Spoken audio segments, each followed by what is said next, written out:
from the Department of Communication in Phillipsburg. This is a special edition of Inside Government with Cedric Peterson. To our audience here at home and around the world, welcome. You are now Inside Government, where we connect you to the people, policies, and programs shaping our nation. I'm Cedric Peterson, and today we're diving into the dynamic world of culture and creativity as powerful drivers of economic growth.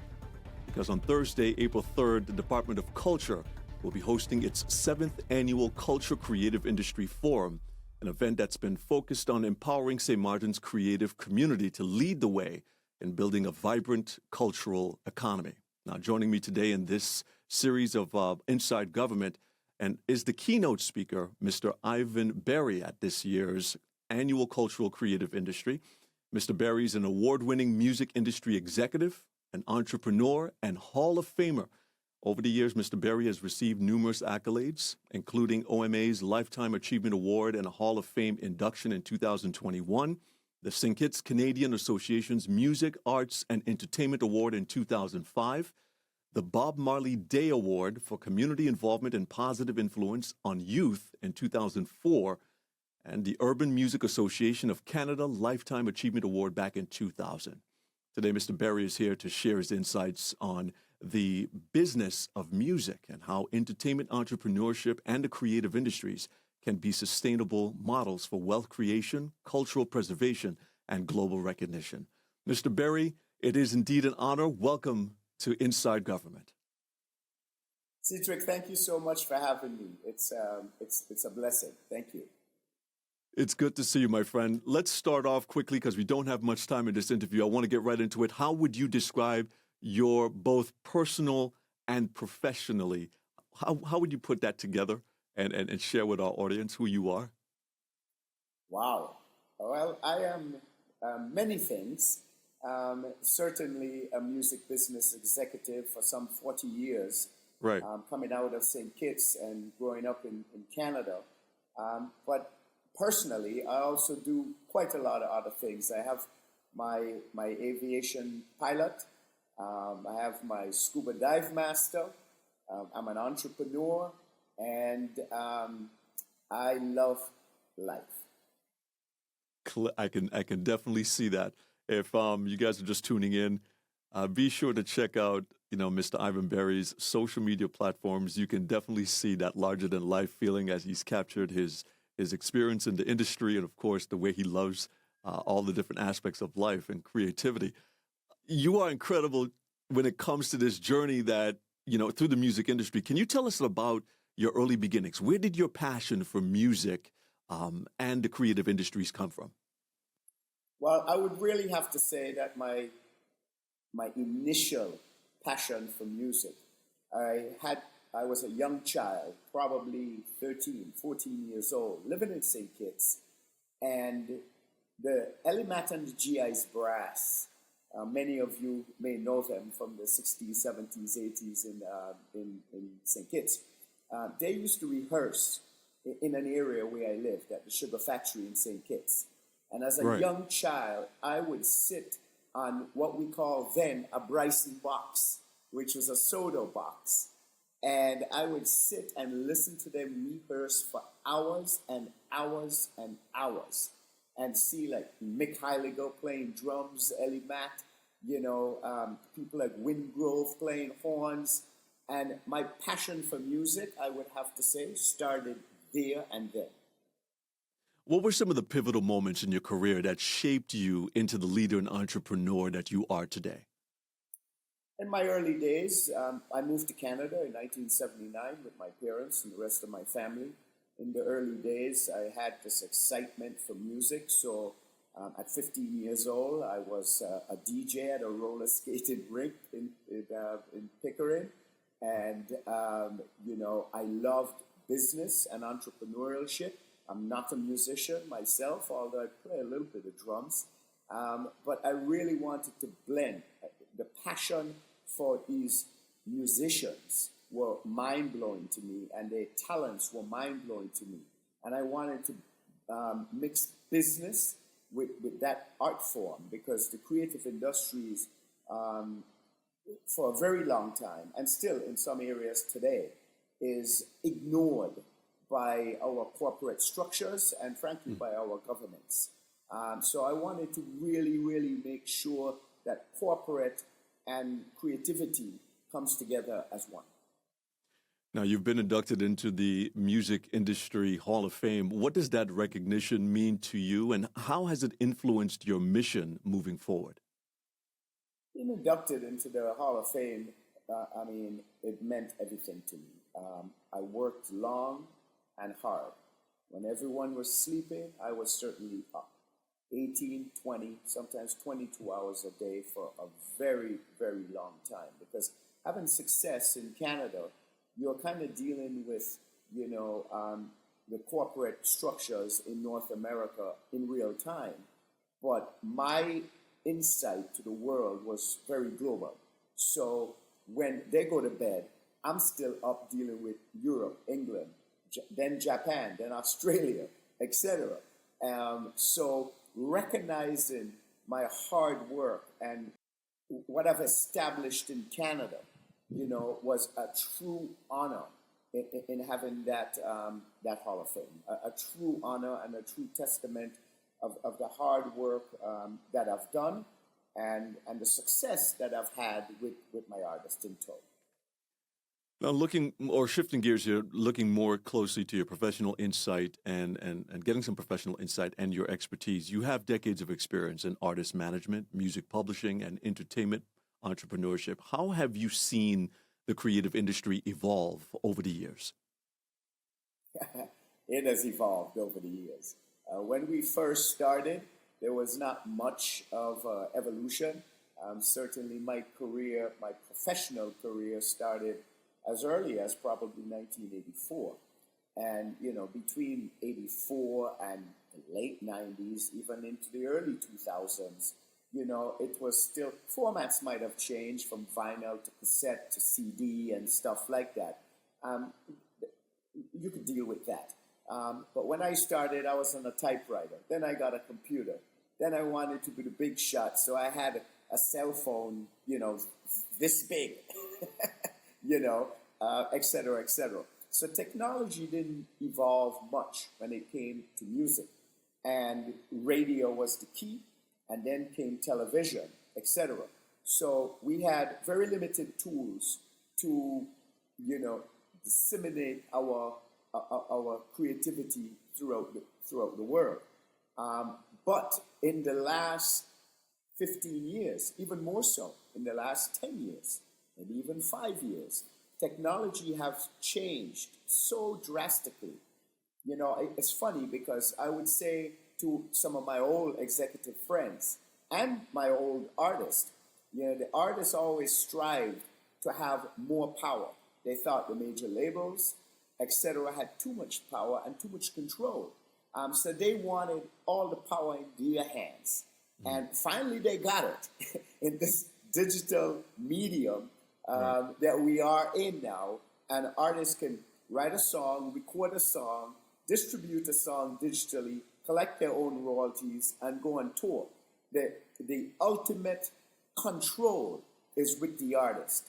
I think what they haven't realized is how difficult it is to control all those areas. So although we have this digital medium that makes it very easy for an artist, we also have literally billions of songs and millions of artists out at the same time. So how does a consumer get through the club? What do you believe are the key factors for success in today's creative industries, especially for those starting out in smaller markets, especially like here in St. Martin? No, it obviously starts with talent. I mean, one can argue that there are many artists that's multi-platinum that's not talented. For me, I still love and enjoy working with talent. I don't want to just work with somebody that I could make sound good and make look good. So for me personally, it starts with talent. Then second for me is brand.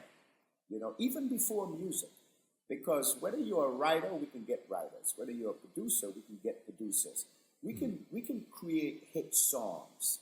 And if you're somebody like Bob Marley that could write, perform, and and sing, you're a triple threat, then great, you'll have a longer career. But having success, in my opinion, is about really understanding and developing your brand. Because when it comes down to it today, it's really about that brand. You see Rihanna as a brand. You see Jay-Z as a brand. You see Bob Marley long after his death as a brand. You see Marshall Montana and Patrice Roberts as brands. So it's really, really critical to understand your brand, hone in on your brand, and get laser focused. The same focus that rum companies have for their rum, that chocolate companies have for their chocolates, and for governments have for their countries. Really focusing on your brand. If you were going to sell an island with tourism, you have to understand what you're going to sell and what advantages and disadvantages you have in the global marketplace. You have to do the exact same thing as an artist outside of making music. St. Martin, if you're just joining us, you are now inside government. I'm having a conversation with this year's keynote speaker, Hall of Famer and multi-award winning Mr. Ivan Berry, who's going to be the keynote speaker at this year's 7th Annual Culture Creative Industries Forum, a program that has been done for 7 years with the Department of Culture under the Ministry of Education, Culture, Youth, and Sport. Stay with us. My conversation with Mr. Berry continues after these public service announcements. Stay with us.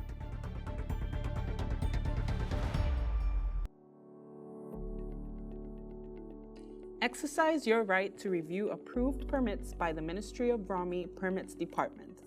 As part of our democratic process, every citizen has the right to review permits approved by the Ministry of ROMI. To access this information, visit the government's official website by going to www.stmartingov.org. Scroll down to the Government Services and Information section. Click on Laws and Legislations.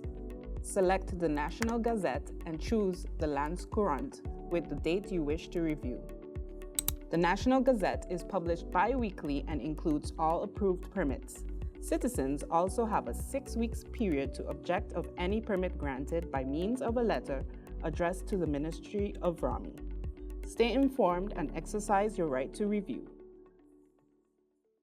Mr. Mara, it's me. Earthquake coming in Tuesday around 10. No, sir. Earthquake does arrive unannounced, and when it comes, it'll shake all the sense and the sensibility out of we. Remain calm, stay inside, and do the DCH. Drop, cover, hold on. Once the shaking start and you know it's an earthquake, make a quick move to a safe place. Don't run to the doorway or any exit, and the stairs that may be broke up or even full of people. Elevator, avoid that because you might get in and then poof, power gone, and you're stuck in a box without air. Take cover under a strong table or a bed, or crouch against an inside wall or in a corner and cover your face and your head with your arms. Remember, DCH. Drop, cover, hold on. Glass windows and doors, outside walls in an earthquake, that is bad news. Take care of yourself.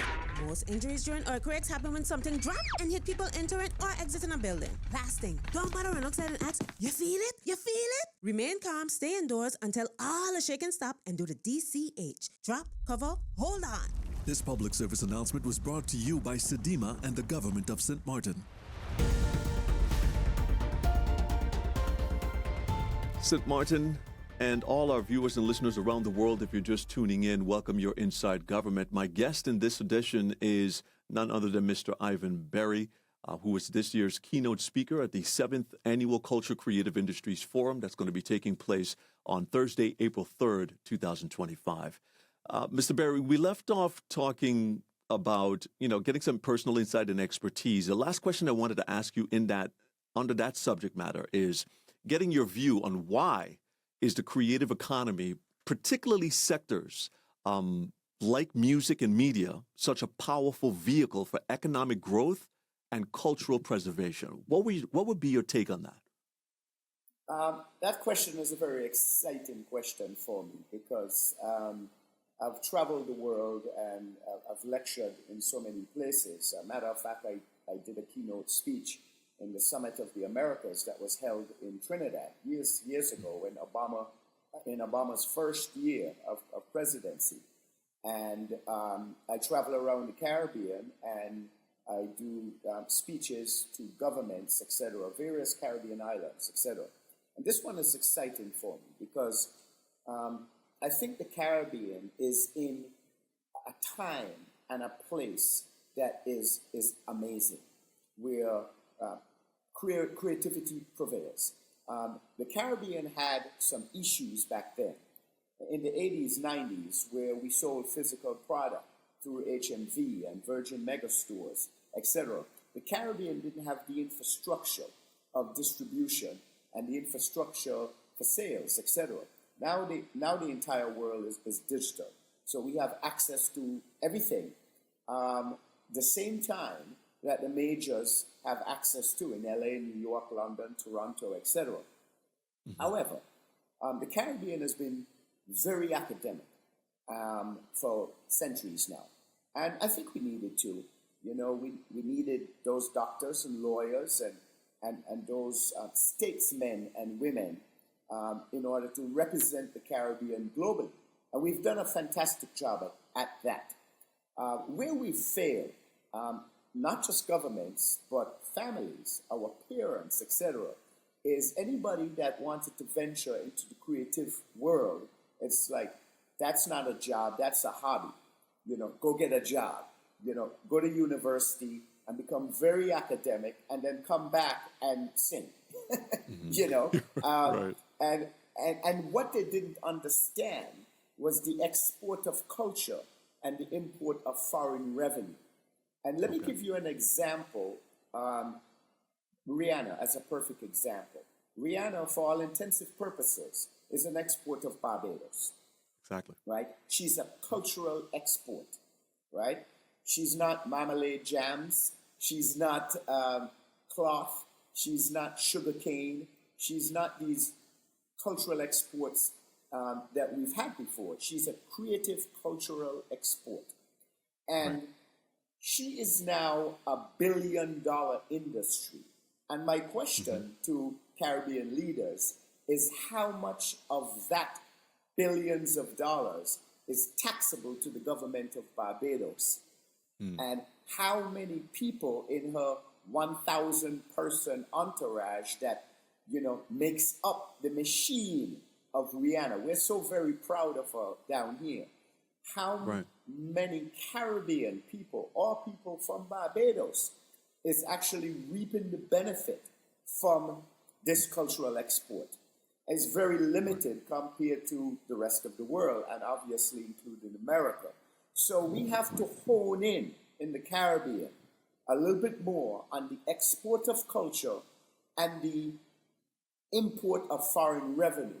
And what does that contribute to GDP? I will almost guarantee you that it's double figures. Look at what Bob Marley has contributed to the GDP sector of Jamaica. Look at what Rihanna has done for Barbados. Look at what soca and calypso has done for Trinidad and the rest of the Caribbean. And look at what Carnival as a cultural export has done for tourism and for everything else. So stop saying that the cultural export industries is a hobby, and for banks, governments, corporations, and our right down to our parents need to take it a little bit more seriously as a valid way of earning a living. Absolutely. I'd like to shift gears here and focus now on the forum and the keynote focus. You're the keynote speaker of this year's Cultural Creative Industry Forum, which focuses on the business of music. Can you give us a snapshot of what participants can expect from your participation or presentation this year? Yeah, first I would like to say I want to thank Clara so much. You know, I met her in St. Kitts when I went there I created a music forum there with the government of St. Kitts and Nevis and Minister Samuel Douglas. And so I brought 8 to 10 executives with me, and there we met Clara, front row, every day, on time, soaking it in and really understanding, you know, what we had to say. And I had the biggest and the best executives from around the world. And so I want to thank Clara for that. And obviously, I want to thank the government of St. Martin for really understanding and wanting to be able to nurture the cultural industries in St. Martin. That's to be commended, because you can't say that for a lot of other islands, etc., and governments. So I think what you're going to expect is I'm going to go back to the basics, and I'm really going to give a history of Caribbean music, entertainment, but from a business perspective. I don't have to tell everyone who was the top artist throughout the Caribbean islands, etc. That's known for years. But my lecture is about the business of music. We have this thing called the music business, which is two words, and the latter is as critical as the first word, and we tend to ignore the latter. Everybody, for them, the music business is the entertainment business. So my whole focus is going to be on the business of music. That maybe boring part that happens to be the most lucrative part in any creative person's career, right? What does the entertainment lawyers do? What does the business managers do, which is a different word of the accountants? How do you collect royalties? How do you put out a song and market and compete on a global level? How do you reach other regions? How do you take your genre of music, whether fully Caribbean influence like soca, reggae, and dancehall, or fused genres? How do you take that and make a mark in far countries, Japan, Australia, Europe, England, etc., and really what is the mechanism for making a living, a financial living from your art form? So that is what I'll be focusing on. In research before our interview, I saw an expression here of 360 all rights educational revolution. Is this a theme that's going to be coming out in your presentation? Could you explain what that means and why it's relevant for St. Martin's creative community, would you say? Yeah, totally. A 360 all rights falls right into exactly what I first started with, which is brand. So you have a talented person. And normally when you have a talented person, let's say a talented singer, etc., they're normally just a creative person. So you have a singer, but maybe that person can also write songs. And maybe not every song they write is perfect for them. Maybe one of their songs is perfect for Rihanna. Just like Dolly Parton's, one of her biggest earning songs was not when she sang it, but when Whitney Houston sang it, I'll Always Love You. Right. And not Dolly Parton as an artist, but Dolly Parton as a songwriter earned millions and millions and millions of dollars from another artist singing her song. So, it's all the revenue streams. It's Rihanna has her, her line of makeup. It's Jay-Z taking his brand of music and getting into owning basketball teams and alcohol companies and clothing companies, etc. So the 360 model is using your brand and your talent to exploit any and all areas of revenue generating, business. So that's really all the 360 all rights model means. So much that the major labels try very, very hard for a young and upcoming artist to sign what we call a 360 deal, which means we're going to dump millions of dollars into you. We're going to make you a superstar, but we don't only want to make money from record sales and streaming and music publishing, etc. We want to make sure that when Will Smith goes from rapper to mega actor, when Will Smith goes from rapper to mega actor, we want a piece of that pie because we contributed to your initial stardom. So they want a piece of your touring, because investing heavily into you to make you a mega star earned you lots of money touring, earned you lots of money in merchandising. So they want a piece of our revenue streams. Of course, it's not mandatory and it's a negotiating tool, but a 360 all rights model is using your brand to exploit to the fullest any and all revenue streams that you can have. A perfect example is Bob Marley has passed away so long ago, right, and his family and his estate is still earning money from his brand and from his 360 rights model. That's a perfect example. Same as Biggie Smalls and Tupac's for those hip-hop artists out there.